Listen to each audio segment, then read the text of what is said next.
Yemen के Houthi विद्रोहियों ने एक बार फिर इजरायल के खिलाफ अपनी ताकत का नमूना पेश किया।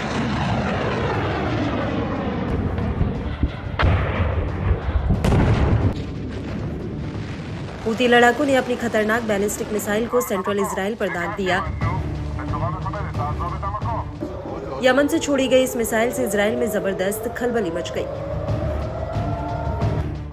इजरायली पीएम से लेकर सैन्य अधिकारी तक हरकत में आ गए। एक बार फिर सवाल उठने लगा कि हूतियों की मिसाइल इजरायल के एयर स्पेस में आखिर कैसे घुस गई।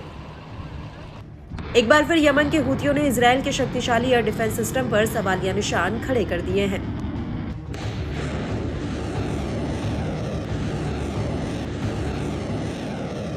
इजरायली सेना ने बताया कि यमन से दागी गई सतह से सतह पर मार करने वाली मिसाइल ने मध्य इजरायल पर हमला किया, जो कि एक खाली इलाके में जा गिरी, जिससे कोई हताहत नहीं हुआ है। हालांकि बताया गया कि मिसाइल अटैक का असर इतना जोरदार रहा कि राजधानी तेल अवीव में भी अलर्ट सायरन बज गए। वहीं सेंट्रल इजरायल में लोगों में जान बचाने को लेकर अफरा तफरी मच गई। सभी निवासी सेफ सेंटर्स की ओर भागते हुए देखे गए। इस दौरान इलाके में जोरदार विस्फोट सुने गए, जिस पर इजरायली सेना ने बताया कि हूती के हमले की जवाबी कार्रवाई में मिसाइल इंटरसेप्टर लॉन्च किए गए। मध्य इजरायल में एक इंटरसेप्टर का मलबा भी मिला था। आईडीएफ ने इस दौरान बड़ा दावा करते हुए खुलासा किया कि इजरायल के एयर डिफेंस सिस्टम ने यमनी मिसाइल को मार गिराया। बता दें, ये वही इजरायली सिस्टम है जिसने ईरानी हमलों के दौरान भी अहम रोल निभाया था। इसे इजरायल का अभेद्य सुरक्षा कवच बताया जाता है। हालांकि ऐसा दावा है कि हूतियों के मिसाइल हमले में ये डिफेंस सिस्टम उस ताकत से काम नहीं कर पाया जिसके लिए ये पहचाना जाता है।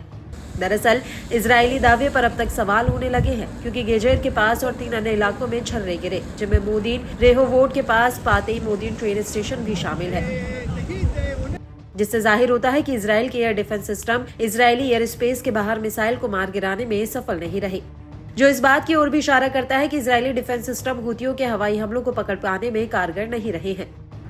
ड्रोन हो या फिर मिसाइल, सभी इजरायली रडार सिस्टम को चकमा देने में कामयाब रहे। ये दूसरा मौका है जब इजरायल में यमन के हूती विद्रोहियों ने इजरायल में घुसकर हमला किया हो।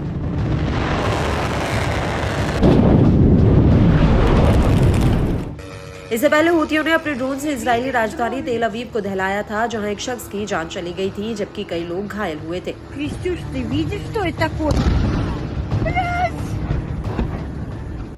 वहीं हालिया हमले में बताया जा रहा है कि अलर्ट सायरन बजने के बाद सुरक्षित स्थानों की ओर भागते समय 9 लोग मामूली रूप से घायल हुए।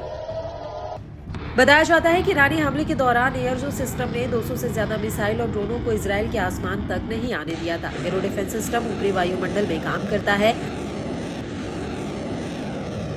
आइए जान लेते हैं इजरायल के सबसे उच्च स्तरीय एरो डिफेंस सिस्टम को। यह इजरायल की ओर किसी भी तरफ से आने वाली मिसाइलों को भी मार सकता है। साथ ही 200 किलोमीटर से अधिक दूरी वाली बैलिस्टिक मिसाइलों को रोकने में भी कारगर है।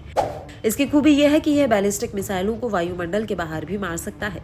यह हथियार ले जाने वाली मिसाइलों को भी मार कर गिरा सकता है। इतना ही नहीं, यह सतह से सतह पर मार करने वाली मिसाइलों को भी नष्ट कर देगा।